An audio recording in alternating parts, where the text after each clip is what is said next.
अस्सलामुअलैकुम दोस्तों, क्या हाल हैं? ठीक हो दोस्तों? असी पहले जितनी वीडियो बनाई हैं लेकिन असी डिलीवरी दे उत्ते कोई वीडियो ही नहीं बनाई बच्चों दे वास्ते ना डिलीवरी दी।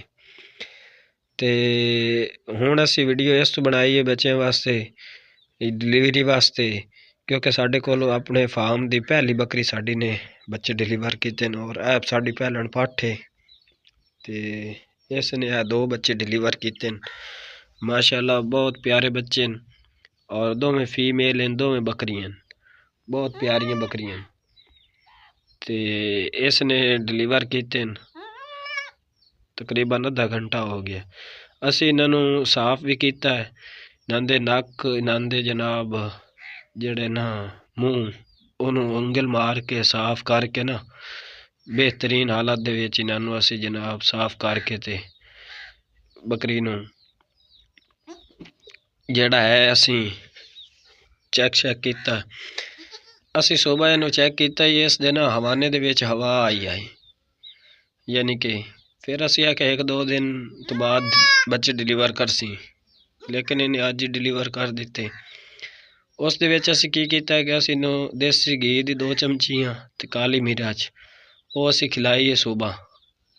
ते चले गए तकरीबन 2-1 बजे आए हैं तो इसने बच्चे डिलीवर करने शुरू कर दिते। बच्चों तो बाद असी अगला प्रोसीजर ये किया कि असी बच्चों ते इसनू अंदर बांध दिता। बाहर हवा भी चली है, धूप है लेकिन धूप बहुत थोड़ी है, हवा है ते हवा दे वजह तो असी इनू ना अंदर बांध दिता ताकि ठंडी हवा तो भी बचावना होंदा बच्चों भी बकरी नू। उस बाद इन्हें बच्चे बड़े आसानी नाल आपे ही डिलीवर किए, ना कोई असी इंजैक्शन लाया है ना कुछ। असी फिर आए दुध के अंदर असी एक तकरीबन ना चमची घी दी ते थोड़ी जी हल्दी ते दुध ते चीनी मिला के असी वो इन्हें दिती। एक बच्चे ने डिलीवर कर लिया ही, एक बच्चा उस तो फौरी बाद डिलीवर कर दिता। दोवें बच्चे माशाल्लाह इको जिहे ते थोड़ा एक फर्क है, एक दी कंड जिहड़ी है मार है, एक दी चिट्टी है।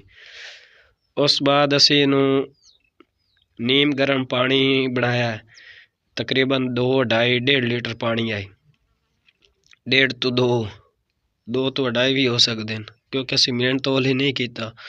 वो पानी असी उहदे विच हसबे ज़ायका 1 चमची नमक पाया, नमक पा के ते वो असी इसनू पिला दिता। उस दे पिलावन का की फायदा होंदा है? ਉਹਦਾ फायदा ये होंदा है कि जो ये बच्चे डिलीवर कर दिए ना इन्हां दे बच्चे दाने का मूँह खुले होंदा। हुण इस नू मूत्र दा या पेशाब दा जोर पमसी, उस दे नाल ये अपना मैला शैला या पेट की सफाई या बच्चे दानी की सफाई वगैरह आसानी नाल कर लै सी। कुछ मैला इस तरह गिरा दे सी। बाकी असी गुलकंद लैन दी वो अगली वीडियो दे विच असी तुहानू दस्सणगे, जिस तरह बनावांगे फिर देवांगे। फिलहाल तक असी इन्हू दिता और ये बह गई है। बह जावना का एक होर भी फायदा हो जाता है, नाल ये होंदा है कि इन्हों जिहड़ा है उसदे फायदा उसी जेर आसानी दे नाल जिहड़ी ना गिरा दे सी।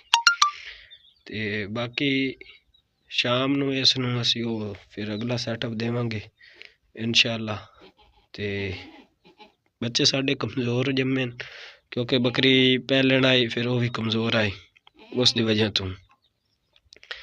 ते उस दे नाल ये कि बच्चे कमज़ोरी की वजह तो ना इन्हें दुध नहीं पीता।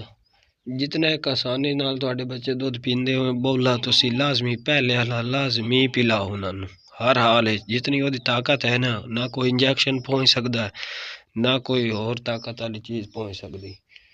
इंजैक्शन तो वध के एदा पहला बौला जिहड़ा ना वो इहदे वास्ते बहुत ताकत वाला बहुत ही मुफीद चीज़ है। वो इन पिलाओ बच्चों नूं रजा के फिर तुसी इन्हों जो मर्जी छोड़ दियो। बाकी सर्दी गर्मी का ख्याल रखना होंदा है तो इंशाअल्लाह केयर करते रहो, बच्चे तुहाडे आसानी नाल पाल जासे। अगली बाकी वीडियो दे विच मिलने हैं।